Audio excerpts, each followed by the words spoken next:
നീ എന്ത് പണിയാ പെണ്ണെ കാണിച്ചത്? നിന്നോടാരാ വള്ളി പുള്ളി തെറ്റാതെല്ലാം വിവരിക്കാൻ പറഞ്ഞേ?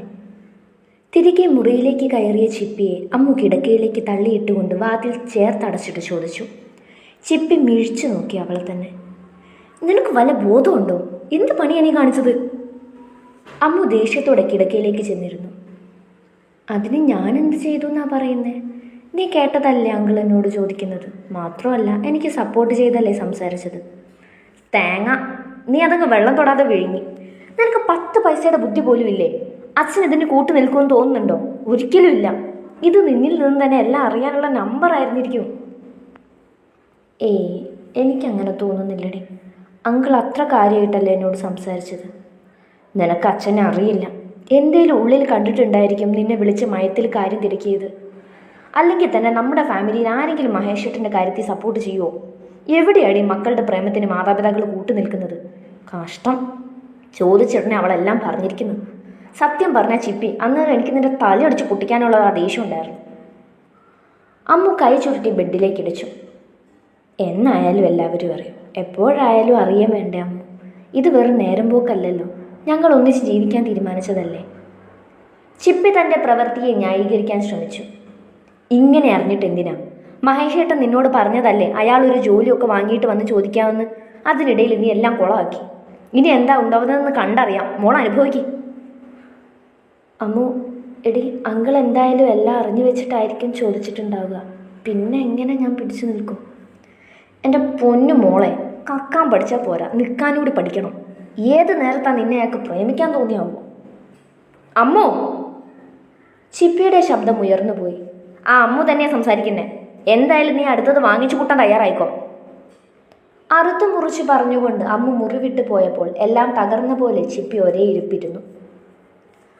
അവളുടെ വായിൽ നിന്ന് തന്നെ എല്ലാം വന്നില്ലേ? ഇനി എന്താ ചെയ്യേണ്ടത്? അവനെ വെറുതെ വിടണോ? ചോദിക്കണ്ടേ ഇതിനെക്കുറിച്ച്? ഒരമ്മയുടെ ഉള്ളിലെ വേദനയും ദേഷ്യവും കലർന്ന സ്വരത്തിൽ ശിവജ മുറിക്ക് തലങ്ങും വിലങ്ങും നടന്നുകൊണ്ട് ചോദിച്ചു. വരട്ടെ. എന്തായാലും നമ്മൾ മാത്രം അറിഞ്ഞാൽ പോരാ. നാട്ടിൽ നിന്നും അളിയനെ അവളെയും വിളിച്ചു വരുത്തണം. അവരോട് വന്നിട്ട് ബാക്കി തീരുമാനിക്കാം. തീരുമാനിച്ചുറപ്പിച്ചതുപോലെ രാമചന്ദ്രൻ മറുപടി കൊടുത്തു. അതിനു മുന്നേ ചിപ്പി അവനെ അറിയിച്ച് എന്തെങ്കിലും തീരുമാനം എടുത്താലോ? ഏയ്, അങ്ങനെ ഉണ്ടാകാതിരിക്കാനല്ലേ ഞാൻ അവളെ സപ്പോർട്ട് ചെയ്യുന്നത് പോലെ സംസാരിച്ചത്. അതൊക്കെ വിശ്വസിച്ചിട്ടുണ്ടാകുമോ? ആർക്കറിയാം. അവളെ കൊണ്ട് പറയിപ്പിക്കാനാണെന്ന് മനസ്സിലായാലോ? അതിനി എന്തായാലും നമ്മുടെ കണ്ണ് വെട്ടിച്ച് അവർ തമ്മിൽ കൂടിക്കാഴ്ചകളൊന്നും ഉണ്ടാകില്ല. അതിന് വേണ്ടത് ഞാൻ ചെയ്തോളാം. അവർക്കൊരു ഉറപ്പ് നൽകിക്കൊണ്ട് രാമചന്ദ്രൻ അപ്പോൾ തന്നെ ചിന്മയുടെ അമ്മയെ കോൾ ചെയ്തു. ഫോണിലൂടെ അയാൾ കാര്യമൊന്നും വിവരിച്ചില്ല. പിറ്റേന്ന് അവിടം വരെ വരണമെന്ന് മാത്രമേ പറഞ്ഞിട്ടുണ്ടായിരുന്നുള്ളൂ. രാത്രിയിൽ പതിവില്ലാതെ രാമചന്ദ്രൻ പുറത്തേക്കിറങ്ങി. മഹേഷ് ഡ്രൈവിങ്ങിലാണ്. രാമൻ അവനോട് അതേക്കുറിച്ച് ചോദിക്കണോ വേണ്ടയോ എന്നൊരു തിട്ടം വന്നിട്ടില്ല ഇപ്പോഴും. നിശബ്ദതയോടെ ഇരിക്കുന്ന ടൈമിൽ ചിപ്പിയുടെ കോള് മഹേഷിന് വന്നു. പോക്കറ്റിൽ നിന്നും ഫോൺ എടുത്തു നോക്കി. ആരാണെന്ന് ഉറപ്പ് വരുത്തിയിട്ട് മഹേഷ് കോള് കട്ട് ചെയ്ത് ഫോൺ സൈലൻ്റ് ആക്കി പോക്കറ്റിൽ വെച്ചു. രാമചന്ദ്രൻ അവൻ്റെ പ്രവൃത്തി നോക്കിയിരിക്കുന്നുണ്ടായിരുന്നു. മഹേഷ് പുറത്തു പോകാൻ നോക്കുന്നുണ്ടെന്ന് പറഞ്ഞില്ലേ, അതെന്തായി? അതൊക്കെ നോക്കുന്നുണ്ട് സാർ. ഇപ്പോഴും കൃത്യമായി ഒന്നും തീരുമാനിച്ചിട്ടില്ല. താൻ അതിനൊക്കെ ഒന്ന് ശ്രമിച്ചോളൂ. അധിക നാൾ ഇവിടെ തുടരേണ്ടി വരില്ല. മഹേഷിൻ്റെ പുരികം ചുളിഞ്ഞു. അദ്ദേഹം പറഞ്ഞത് മനസ്സിലാകാതെ അവൻ മുഖം ചരിച്ചു നോക്കി. രാമചന്ദ്രൻ വലിയ ഭാവമാറ്റമൊന്നും ഇല്ലാതെ തന്നെ ഇരുന്നു. ഏയ്, വേറൊന്നും അല്ലടോ. ഇപ്പോൾ എൻ്റെ ഹെൽത്തൊക്കെ ഓക്കെയാണ്. ഡ്രൈവ് ചെയ്യുന്നതിൽ പ്രശ്നമൊന്നുമില്ലെന്നാണ് ഡോക്ടറും പറഞ്ഞത്. അപ്പം പിന്നെ എനിക്ക് തന്നെ ഡ്രൈവ് ചെയ്യാവുന്നതല്ലേ ഉള്ളൂ. പിന്നെ ഒരു ഡ്രൈവറിൻ്റെ ആവശ്യമില്ലല്ലോ. അല്പം നർമ്മം കലർത്തി അയാൾ പറഞ്ഞപ്പോൾ മഹേഷ് വല്ലായ്മയിലും ഒന്ന് ചിരിച്ചു. കരയുന്നതിനിടയിലും ചിന്മയ മഹേഷിനെ വിളിച്ചുകൊണ്ടിരുന്നു. പക്ഷേ അവരെ ലൈനിൽ കിട്ടുന്നുണ്ടായിരുന്നില്ല. ഫോൺ മാറ്റിവെച്ചവൾ മുഖം പൊത്തി കണ്ണീർ ഒഴുക്കി. അമ്മു പറഞ്ഞത് ചിലപ്പോൾ ശരിയായിട്ട് വന്നേക്കാമെന്നൊരു തോന്നൽ അവളെ വല്ലാതെ നോവിച്ചു. ഏറെ നേരം കഴിഞ്ഞിട്ടാണ് മഹേഷിൻ്റെ കോൾ അവൾക്ക് വന്നത്. കോളെടുത്ത് ചെവിയിൽ വെച്ചപ്പോൾ തന്നെ ചിപ്പി പൊട്ടിക്കരഞ്ഞുപോയി. ആദ്യം മഹേഷ് ഒന്ന് പതറിയെങ്കിലും അവളെ അനുനയിപ്പിച്ചുകൊണ്ട് കരച്ചിൽ നിന്നും പുറത്തേക്ക് കൊണ്ടുവന്നു. പറയേ, എന്തിനാ എൻ്റെ കൊച്ചി ഇങ്ങനെ കിടന്ന് കരഞ്ഞത്? കോളെടുക്കാത്തത് കൊണ്ടാണോ? തൻ്റെ അങ്കിളുടെ കൂടെ പുറത്തു പോയിട്ട് വന്ന് കയറിയതേ ഉള്ളൂ. മഹേഷ് സാവധാനം ചിരിയോടെ പറഞ്ഞു. അവൻ്റെ ചിരി കൂട്ടി കേട്ടപ്പോൾ പിന്നെയും അവൾക്ക് നെഞ്ഞുപൊട്ടി. എന്തുണ്ടെങ്കിലും എന്നോട് പറയൂ കൊച്ചേ, ഇങ്ങനെ കരയരുതെന്ന് ഞാൻ പറഞ്ഞിട്ടുണ്ട്. എന്താ കാര്യം? മഹേഷ് കുറച്ചൊന്ന് സീരിയസ് ആയി ചോദിച്ചപ്പോൾ തന്നെ ചിപ്പി നടന്നതെല്ലാം വിവരിച്ചു. മഹേഷിന് പേടിയൊന്നും തോന്നിയില്ല. അവൻ ദീർഘമായി ഒന്ന് നിശ്വസിച്ചു. ചിപ്പി ഒന്ന് വഴക്ക് പറയാൻ പോലും അവൻ്റെ നാവ് പൊന്തിയില്ല. സോറി മഹേഷേട്ടാ, ഞാൻ അറിയാതെ പറഞ്ഞു പോയതാ. എന്നെ വെറുക്കല്ലേ, ദേഷ്യം തോന്നില്ലേ? കരച്ചിലിനിടയിലും അവൾ പുലമ്പുന്നുണ്ടായിരുന്നു. ഹേയ് ഇല്ല, ഇതിൻ്റെ ബാക്കിയായിട്ടാകും. തൻ്റെ അങ്ങൾ എന്നോടും ചിലത് ചോദിച്ചിരുന്നു. മഹേഷ് കുറച്ചു മുന്നത്തെ കാര്യങ്ങൾ മനസ്സിലോർത്തുകൊണ്ട് പറഞ്ഞു. ചിപ്പിയുടെ കരച്ചിലൊന്നടങ്ങി. അവൾ കാര്യം അറിയാനായി അവനോട് ചോദിച്ചുകൊണ്ടിരുന്നു. മഹേഷ് ഏട്ടനോട് എന്താ പറഞ്ഞേ? വേറെന്ത് പറയാൻ, എത്രയും പെട്ടെന്ന് വേറെ ജോലി നോക്കിക്കോളാൻ. ഒക്കെ ഞാൻ കാരണം. മഹേഷ് ഏട്ടൻ്റെ ജോലി കൂടി ഞാൻ അറിയാതെ പറഞ്ഞതാ. അങ്കിള് കൂടെ കാണുമെന്ന് പ്രതീക്ഷിച്ചു. മഹേശ്വരൻ എന്താ തോന്നുന്നത്? അങ്കിള് നമുക്കൊപ്പം ഉണ്ടാവുമോ? ഉള്ളിലെ അഗ്നിക്കൊരു ശമനം കിട്ടാൻ വേണ്ടി തനിക്ക് അനുകൂലമായൊരു മറുപടി പ്രതീക്ഷിച്ചുകൊണ്ട് ചിപ്പി ചോദിച്ചു. ഒരിക്കലുമില്ല, ഞാനത് പ്രതീക്ഷിക്കുന്നുമില്ല. വരാൻ പോകുന്നൊരു പൊട്ടിത്തെറിയുടെ ഭാഗമായിട്ടേ ഞാനിതിനെ കാണുന്നുള്ളൂ. മഹേഷ് ഒട്ടും ആലോചിക്കാതെ തന്നെ മറുപടി കൊടുത്തിരുന്നു. അതുകൂടിയായപ്പോൾ ചിന്മയ്ക്ക് വീണ്ടും പേടിയായി. ഏയ് താൻ വിഷമിക്കണ്ട, ഇതൊക്കെ ഞാൻ പ്രതീക്ഷിച്ചതാ. കുറച്ച് നേരത്തെയായി പോയെന്ന് മാത്രം. ഇതിൻ്റെ പേരിൽ കരഞ്ഞിരുന്ന് ഓരോന്ന് വരുത്തി വെക്കേണ്ട. എന്ത് വന്നാലും ഞാനുണ്ടാകുമെന്ന് പറഞ്ഞിട്ടില്ലേ? ദൃശ്യ അങ്ങനെയാ പറഞ്ഞത്. അങ്കിള് കാര്യങ്ങൾ അറിയാൻ വേണ്ടി ഒരു നാടകം കളിച്ചതാണെന്ന്, ഇതിനൊന്നും ഒരിക്കലും കൂട്ടു നിൽക്കില്ല എന്ന്. ചിലപ്പോൾ വീട്ടിലൊക്കെ അറിയിച്ച് അച്ഛനും അമ്മയും വിളിച്ചു വരുത്തുമെന്നൊക്കെയാണ് പറയുന്നത്. അങ്ങനെയൊക്കെ ഉണ്ടാവും ഏട്ടാ. കേട്ടിടത്തോളം എനിക്കും അങ്ങനെ തന്നെയാണ് തോന്നുന്നത്. ചിന്മയെ എന്ത് വന്നാലും തളർന്നു പോകരുത്. നീ ധൈര്യമായിട്ടിരിക്കും, നമുക്ക് നോക്കാം. എനിക്കൊരു ജോലി കൂടി ഉണ്ടായിരുന്നിട്ടാണ് ഇങ്ങനെയൊക്കെ ഉണ്ടായതെങ്കിൽ കുഴപ്പമില്ലായിരുന്നു. ഇതിപ്പോൾ ഇങ്ങനെയൊരു സിറ്റുവേഷൻ ആയതുകൊണ്ടാണ്. എന്തായാലും ഇതൊക്കെ തരണം ചെയ്തേ പറ്റൂ. എന്ത് വന്നാലും എൻ്റെ കൊച്ചിനെ ഞാൻ വിട്ടുകളയില്ല. നിന്നെ മഹേഷിന് വേണം. ചില്ല, പോയി ഉറങ്ങിക്കോ. മഹേഷിൻ്റെ വാക്കിൽ ആശ്വാസം കണ്ടെത്തിക്കൊണ്ടാണ് അന്ന് അവൾ കണ്ണടച്ചത്. വരാൻ പോകുന്ന പൊട്ടിത്തെറിയെ ഫേസ് ചെയ്യുമെന്നൊരു വാശിയും ചിന്മയ്ക്ക് വന്നെത്തി. മഹേഷേട്ടൻ പറഞ്ഞതുപോലെ അയാൾ എനിക്കും വേണം. ഒന്നിൻ്റെ പേരിലും ഞാൻ വിട്ടുകളയില്ല, ഒരിക്കലും. രാമചന്ദ്രൻ വിളിച്ചതിൻ്റെ പിറ്റേന്ന് തന്നെ ചിന്മയുടെ വീട്ടിൽ നിന്നും ആരും വന്നിരുന്നില്ല. മാറ്റിവെക്കാൻ പറ്റാത്ത എന്തോ തിരക്കിലായിരുന്നത്രേ. ചിന്മയും ഒന്ന് ചിന്തിച്ചു. അങ്കിൾ പറഞ്ഞു കാണില്ല ചിലപ്പോൾ വീട്ടിൽ നിന്ന്. കാരണം അന്ന് അങ്കിളിനോട് സംസാരിച്ചു കഴിഞ്ഞിട്ട് ഇന്ന് 2 ദിവസം കഴിഞ്ഞു. ഇതിൻ്റെ ഇടയ്ക്ക് നാട്ടിൽ നിന്ന് അമ്മ ഇടയ്ക്കൊക്കെ വിളിച്ചിരുന്നു. അച്ഛനും സംസാരിച്ചു. എന്നിട്ടും 2 പേരും അതേക്കുറിച്ചൊന്നും ചോദിച്ചിരുന്നില്ല. അതൊരാശ്വാസമായിരുന്നു. ഒരുപക്ഷെ അവർ കാര്യങ്ങൾ അറിഞ്ഞിരുന്നെങ്കിൽ ഇങ്ങനെ ആയിരിക്കില്ല കാര്യങ്ങൾ. താൽക്കാലികമായൊരു ആശ്വാസത്തിലാണ് ചിന്മയും മഹേഷുമെങ്കിലും എപ്പോൾ വേണമെങ്കിലും ഒരു പൊട്ടിത്തെറി ഇരുവരും പ്രതീക്ഷിക്കുന്നുണ്ട്. അമ്മു പറഞ്ഞതുപോലെ ഇപ്പോൾ അങ്കിളിനെ അത്ര അങ്ങോട്ട് വിശ്വസിക്കാൻ കഴിയുന്നില്ല. കൂടെ നിൽക്കാമെന്നൊക്കെ പറഞ്ഞതൊരു നുണയായിരുന്നു എന്ന് തോന്നിപ്പോകുന്നു. ദിവസം 2 എങ്ങനെയോ തള്ളി നീക്കി. പക്ഷേ 3-ാം ദിവസം എല്ലാം തച്ചുടച്ചുകൊണ്ട് അച്ഛനും അമ്മയും വന്നിരുന്നു. എല്ലാം അറിഞ്ഞുകൊണ്ടാണോ എന്ന് ഭയന്നു. ആ പേടിയിലാണ് താഴേക്ക് ചെന്നത്. പേടിക്കരുത്, കൂളായിട്ട് നിൽക്കണം എന്ന് പറഞ്ഞുകൊണ്ട് മഹേഷേട്ടൻ്റെ മെസ്സേജ് ഉണ്ടായിരുന്നു. അതോടെ മനസ്സിലായി അവർ വന്നത് ആളും കണ്ടിട്ടുണ്ടെന്ന്. അമ്മുവും ഒത്തിരി ആത്മവിശ്വാസം പകർന്നു തന്നിരുന്നു. താഴേക്ക് ഇറങ്ങിച്ചെന്ന് അവരോട് സംസാരിക്കുമ്പോഴൊക്കെ അതേക്കുറിച്ചൊന്നും ചോദിച്ചില്ലെന്നത് വീണ്ടും സംശയിപ്പിച്ചു. പേടിച്ചാണ് നിന്നത്. അത്രയൊക്കെ വേണ്ടെന്ന് വെച്ചിട്ട് കുഞ്ഞൊരു ഭയം ഉള്ളിലുണ്ടായിരുന്നു.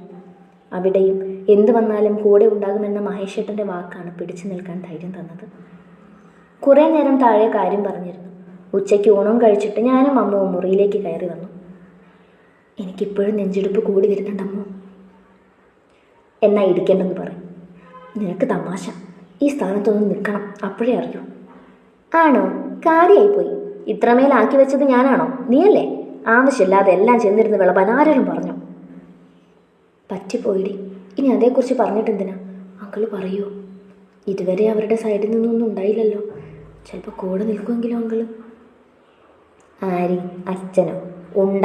നീ കൂടുതൽ സമാധാനിക്കേണ്ട. ഏതു നേരം ഒരു പൊട്ടിത്തെറി നടക്കും, നോക്കിക്കോ. അമ്മ പറഞ്ഞ് നാവെടുത്തില്ല. അതിനു മുന്നേ താഴെ നിന്നും അങ്കിളിൻ്റെ വിളി വന്നിരുന്നു. ഞാൻ ഞെട്ടലോടെ അമ്മുവിൻ്റെ മുഖത്തേക്ക് നോക്കി. അവളും ഒന്ന് ഞെട്ടിയിരുന്നു. എങ്കിലും കൈ മുറുകെ പിടിച്ച് ഒന്നുമില്ലെന്ന പോലെ. അറിഞ്ഞിട്ടുണ്ടാകും, എന്നെ കൊല്ലുപ്പോൾ. എന്ത് വന്നാലും തളർന്നു പോകരുത്. നീ ഇപ്പോൾ കുഞ്ഞു കുട്ടിയല്ല. നിനക്ക് നിൻ്റേതായ തീരുമാനങ്ങളും ഇഷ്ടങ്ങളും ഉണ്ട്. അതിൽ ഉറച്ചു നിൽക്കണം. അമ്മുവിൻ്റെ കൈ പിടിച്ചാണ് താഴോട്ട് നടന്നത്. ശ്വാസം ഒന്നെടുത്ത് വിട്ടു.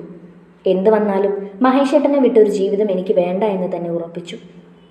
പതുങ്ങി താഴെ ചെന്നപ്പോൾ തന്നെ ചുട്ടരിക്കാൻ പാകത്തിന് അമ്മയും അച്ഛനും എന്നെ തുറച്ചു നോക്കിക്കൊണ്ടിരിക്കുന്നുണ്ടായിരുന്നു. സ്റ്റെയറിനോട് ചേർന്നുള്ള ചുവരിൽ ചാരി നിന്നതും അച്ഛൻ പാഞ്ഞടുത്തേക്ക് വന്ന് ഇടത് കവിളിൽ ഒന്ന് ആഞ്ഞടിച്ചിരുന്നു. പ്രതീക്ഷിച്ചതായിരുന്നെങ്കിലും ആ തഴമ്പിച്ച കൈകൾ കവിളിൽ പതിഞ്ഞപ്പോൾ മുഖം ഒരു വശത്തേക്ക് ചാഞ്ഞുപോയി. നീ ഞങ്ങളെ ചതിക്കുമായിരുന്നോ? പൊതുവെ കുറച്ച് സൈലന്റ് ആയിട്ടിരിക്കുന്ന അച്ഛനായിരുന്നു ആദ്യം ചാടി വീണത്. പുറകെ അമ്മയും ഇരു കവിളിലും മാറി മാറി തല്ലി. കൊണ്ടു നിന്നതല്ലാതെ ഞാൻ മിണ്ടിയില്ല. അതിന് നാവ് പൊന്തിയില്ല. അന്ന് ആ ചെറ്റ ഇവിടെ വെച്ച് കണ്ടപ്പോൾ ഞാൻ നിന്നോട് ചോദിച്ചതല്ലടി അതേക്കുറിച്ച്. നീ എന്താ പറയാഞ്ഞതെന്ന്? അപ്പൊ നീ എന്താ പറഞ്ഞത്? നിന്നെ സംശയിക്കും എന്നുള്ളത് കൊണ്ടാണെന്ന്. ഞങ്ങളെ നാണം കെടുത്താൻ വേണ്ടി ഉണ്ടായതാണോടി നീ?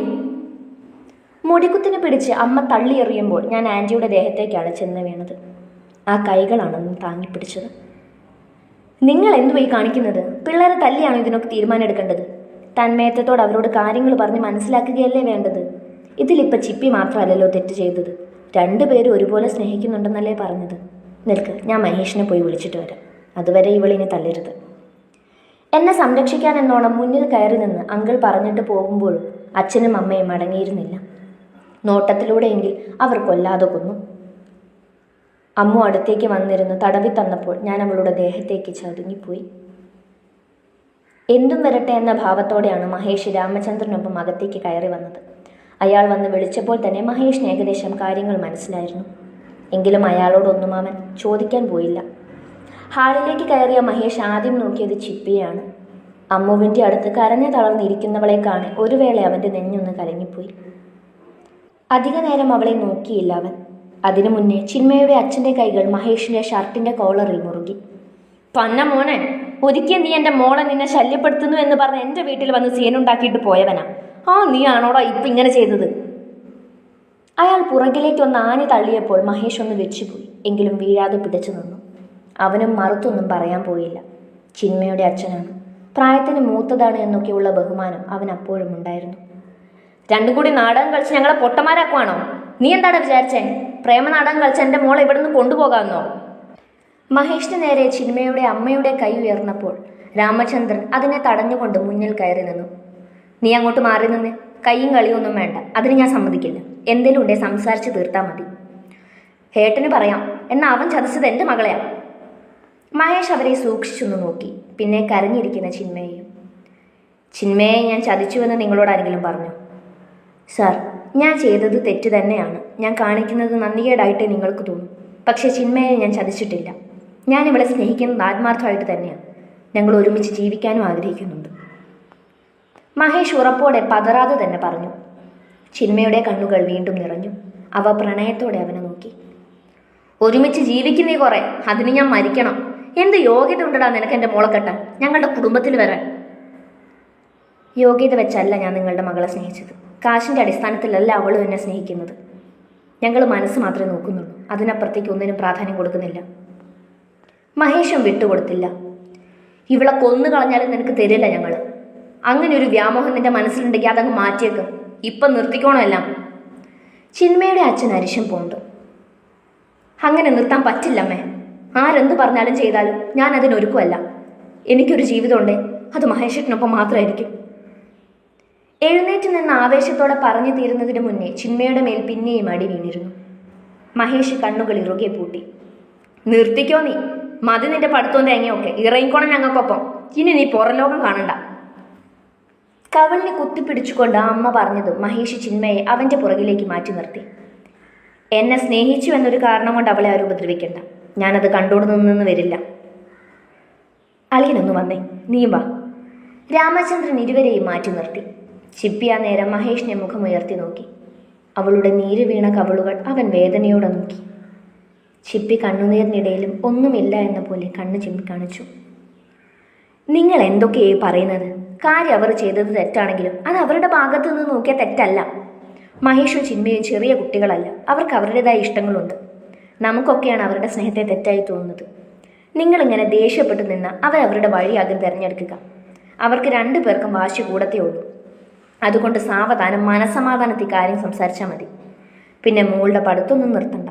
അവൾ അത്യാവശ്യം പഠിക്കുന്നൊരു കുട്ടിയാണ്. ഈ ഒരു കാര്യത്തിൽ അവളുടെ ഭാവി കളയരുത്. ഇനി കുറച്ച് നാൾ കൂടിയല്ലേ ഉള്ളൂ. പിന്നെ അവൾ ഇവിടെ നിന്ന് പഠിക്കാനാവുന്നത്. അങ്ങനെയുള്ളപ്പോൾ പാതി വഴിയിൽ അത് നിർത്തിപ്പോകാൻ ഞാൻ സമ്മതിക്കില്ല. പക്ഷേ മഹേഷിനെ ഞാൻ പറഞ്ഞുവിടാം. രാമചന്ദ്രൻ ഉറപ്പിച്ചു.